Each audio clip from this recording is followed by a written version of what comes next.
মেঘ কেটে যাচ্ছে পাকিস্তান দলের। বাংলাদেশে আসা নিয়ে কোনো শঙ্কা নাই বিসিবির। বুধবারই ওয়ানডে স্কোয়াড ঘোষণা করেছে পাকিস্তান ক্রিকেট বোর্ড।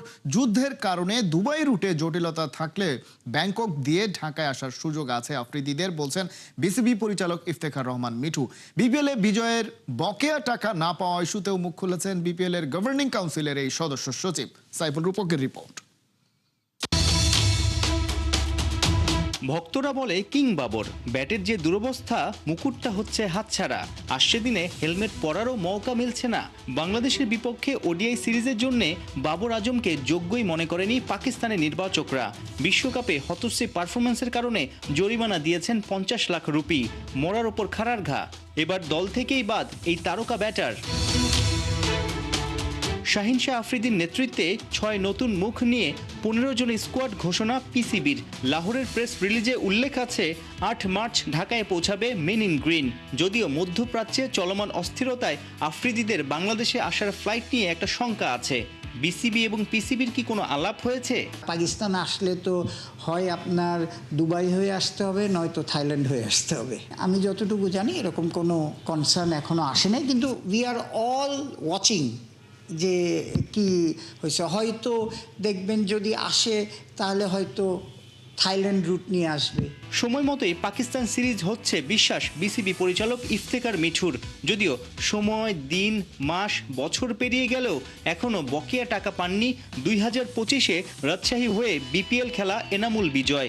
মঙ্গলবার সংবাদ মাধ্যমে ক্ষোভ ঝেড়েছেন। বকেয়া 30 লাখ টাকার খোঁজে আছেন এই ডানহাতি উইলোবাজ।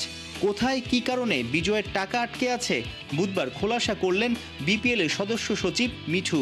বিজয় ওয়াজ আ ডাইরেক্ট পেমেন্ট, হ্যাঁ, অ্যান্ড বিজয়কে অ্যাপারেন্টলি আমাদের বোর্ড থেকে বলা হয়েছিল যে they will take care, not to worry. আপনারা যদি জানেন যে রাজশাহী মাঠে আসছিল না ওইরকম সময় আগের গভর্নিং কাউন্সিল কমিট করেছিল।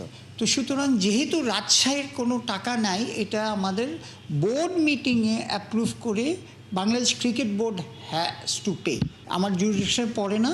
কালকেও আমার সাথে কথা হয়েছে যে আমি will take it up again in the board, যেটাকে একটা সলিউশন করার জন্য। সবশেষ বিপিএল এর পেমেন্ট জটিলতা অনেকটাই কেটে গেছে। বিসিবির মধ্যস্থতায় মুখে হাসি ফুটেছে সিলেট এবং নোয়াখালীর ক্রিকেটারদের। তবে গলার কাটায় যেন রূপ নিচ্ছে ঢাকা ক্যাপিটালস।